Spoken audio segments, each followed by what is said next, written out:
சில விஷயங்கள் நான் சொன்னேன் முன்னாடியே, இது நடக்கும் அப்படின்ட்டு. அதே மாரி தான் இன்னைக்கு ஒரு அனௌன்ஸ்மென்ட் வந்திருக்கு. Hi family. நான் தான் உங்கள் கணேஷ். இதுவரைக்கும் நம்ம சேனல சப்ஸ்கிரைப் பண்ணாதவங்க சப்ஸ்கிரைப் பண்ணிக்கோங்க. நான் போடுற வீடியோஸ்லாம் உங்களுக்கு பிடிச்சிருந்தா உங்க ஃப்ரெண்ட்ஸ் அண்ட் ஃபேமிலிக்கு ஷேர் பண்ணி, அவங்களையும் சப்ஸ்கிரைப் பண்ண சொல்லி, எனக்கு சப்போர்ட் பண்ண சொல்லுங்க. Always welcome. வாங்க வீடியோக்குள்ள போகலாம். என்ன தெரியுமா? நான் ஆல்ரெடி சொல்லியிருந்தேன். அதாவது முன்னாடியே பாயிண்டா சொல்லிடுறேன்.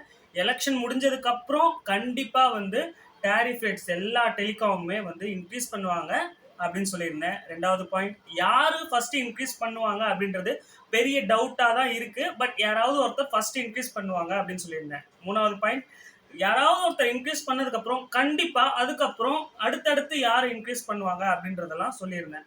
4வது பாயிண்ட், சொன்ன மாதிரியே ஃபர்ஸ்ட் ஜியோ வந்து அனௌன்ஸ் பண்ணிட்டாங்க. அவங்களோட டாரிஃப் பிளான்ஸ்லாம் வந்து இன்க்ரீஸ் பண்ண போறதா. இப்போ 6வது பாயிண்ட், ஏர்டெல்லும் வந்து அனௌன்ஸ் பண்ணிட்டாங்க. இந்த மாதிரி நாங்களும் வந்து ஜூன் 3ஆம் தேதியில இருந்து, அதாவது ஜூலை 3ஆம் தேதியில இருந்து நாங்களும் இன்க்ரீஸ் பண்றோம் டாரிஃப்ஸை. பட் என்ன டிஃபரன்ஸ் இருக்கும் அப்படின்னா, முன்னாடியே சொன்ன இதையும் ஒரு பாயிண்ட்ல ஆட் பண்ணிக்கோங்க. என்ன அப்படின்னா, கொஞ்சம் முன்ன பின்ன இருக்கும். அதாவது இப்போ ஃபர்ஸ்ட் இன்க்ரீஸ் பண்ணது யாரு? ஜியோ. அதுக்கப்புறம் இப்போ ஏர்டெல் அனௌன்ஸ் பண்ணியிருக்காங்க. பட் இவங்க 2 பேருக்கும் என்ன டிஃபரன்ஸ் இருக்கு அப்படின்றதெல்லாம் வந்து நம்ம கொஞ்சம் தெளிவாக தான் பார்க்கணும். அந்த மாதிரி தெளிவாக வீடியோ வேணும் அப்படின்னா கமெண்ட்ஸ்ல சொல்லுங்க. கண்டிப்பா அதையும் செக் பண்ணி உங்களுக்கு டயக்ராம்லாம் போட்டு கண்டிப்பா பிரீஃபா உங்களுக்கு புரியுற மாதிரியே சொல்றேன்.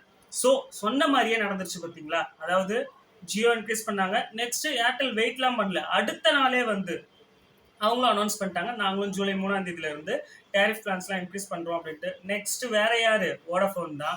அதுக்கப்புறம் இன்னொருத்தர் யாரு? பிஎஸ்என்எல். பிஎஸ்என்எல் வாயே திறக்க மாட்டாங்க. பிகாஸ் அவங்க 4G ரோல் அவுட் பண்றதுல வந்து மெயின் வேலையை பார்த்துட்டு இருக்காங்க. ஸோ அதனால 4G எதுவுமே பிஎஸ்என்எல் எதுவுமே பண்ண மாட்டாங்க. 4Gயோட லான்ச்சிங் வேலையில தான் அவங்க குறியா இருப்பாங்க. ஸோ நெக்ஸ்ட் வோடாஃபோன் தான்.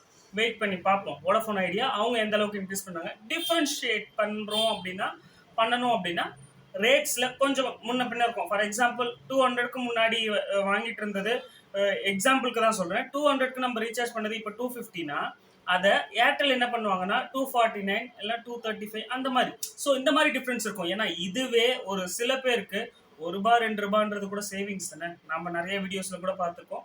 சேவிங்ஸ் அப்படின்றது ₹1 இருந்து கூட ஆரம்பிக்கும். ஸோ அதனால இந்த மாதிரி கொஞ்சம் முன்ன பின்ன இருந்ததுன்னா கஸ்டமர்ஸ் அவங்களுக்கு போர்ட்டில் போயிடுவாங்க, போர்ட்டபிலிட்டி பண்ணிட்டு போயிடுவாங்க. ஸோ இதுதான் சொன்னது நடந்தது. நெக்ஸ்ட் வீடியோவில் திரும்ப என்ன அப்டேட் வருதுன்னு பார்க்கலாம். வீடியோ பிடிச்சிருந்தா சேனலை சப்ஸ்கிரைப் பண்ணி சப்போர்ட் பண்ணுங்கள். நெக்ஸ்ட் வீடியோவில் பார்க்கலாம். நன்றி.